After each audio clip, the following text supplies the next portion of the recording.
Hello friends, आपके अपने YouTube channel MIM news bulletin में आपका हार्दिक स्वागत है। कल देर शाम आपने ये खबर देखी होगी कि आरा में CTET परीक्षा पत्र का जो मामला है उसके हैक होने की सूचना से सब जगह हड़कंप मच गया है। इस वीडियो में उसके बारे में भी आपको बताएंगे, साथ ही बात करेंगे पोर्टल तैयार है, 7वें फेज की जो बहाली है उसके लिए एक डाउट, एक संदेह जो है उस पर क्लियरेंस सरकार से मिलता हुआ नजर आ रहा है। तो दोनों ही मामलों में बात कर लेते हैं। सबसे पहले आपको दिखाते हैं कि जाति आधारित गणना का पोर्टल अब तैयार है। राज्य के वित्त मंत्री जो है विजय कुमार चौधरी, पहले वह शिक्षा मंत्री रह चुके हैं, उन्होंने कहा कि 70% आरंभिक काम जो है हो चुका है। यानी कि जो मकानों की गणना का जो कार्य था वह लगभग पूरा हो गया है। आज उसकी रिपोर्ट जो है सभी शिक्षक जो इस कार्य में लगे हुए थे वह प्रस्तुत कर देंगे।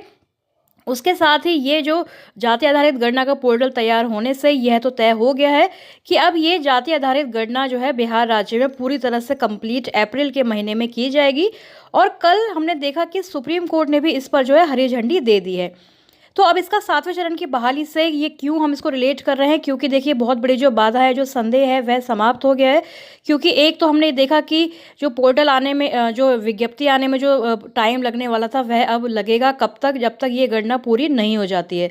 गणना पूरी होने के बाद सरकार के पास पूरा डेटा जो है मई के महीने तक जो है पहुंचेगा। मई जून के महीने तक ये पूरा डेटा सरकार के पास जाएगा और फिर उसी हिसाब से सरकार तय करेगी कि कितना रिजर्वेशन किस जाति के लिए देना है, क्योंकि सरकार के पास पूरा आंकड़ा होगा कास्ट वाइज कितने लोग हैं।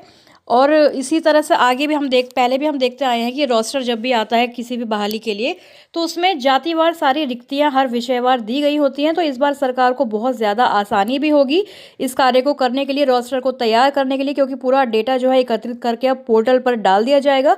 घर घर जाकर ये डेटा एकत्रित करने वाले लोगों को ऐप के माध्यम से इलाके के कोड के हिसाब से यह जानने में सुविधा भी होगी कि कौन से इलाके के किस घर के नंबर को उन्हें गिनती करनी है।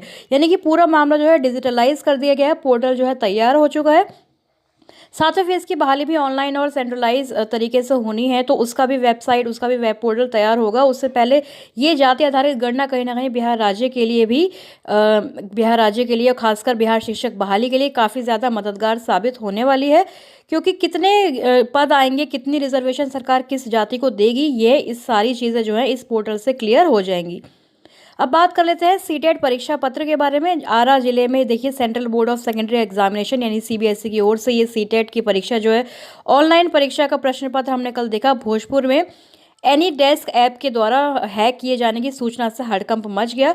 तो आप लोग समझ सकते हैं जब CBSE द्वारा सीटेट की परीक्षा पत्र का जो ये हैक होना है, ये जब अगर हैक हो सकता है तो बिहार बोर्ड की जो परीक्षाएं होती हैं, जैसे कि अब STET परीक्षा एक बार फिर से कंडक्ट करेगी सरकार कॉमर्स के लिए या फिर अन्य विषयों के लिए, तो उसको हैक कर लें अगर, मतलब ऑफलाइन मोड में तो होता ही है, प्रश्न पत्र लीक होता है, धांधलियाँ होती हैं।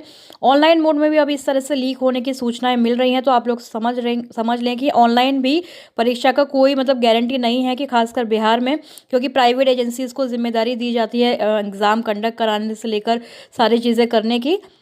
तो कल हमने देखा कि लोगों को मामले की जानकारी तब पता चली जब पत्रकारों की टीम खबर की पड़ताल करने के लिए तेतरिया मोड़ स्थित इन्फोटेक परीक्षा सेंटर पर खुद पहुंच गई। तो आज के अखबारों ने इस खबर को पूरा प्रकाशित किया है। खबर की पुष्टि के लिए जब परीक्षा केंद्र संचालक से पूछा गया तो उन्होंने कहा कि इस तरह की बात बिल्कुल गलत है।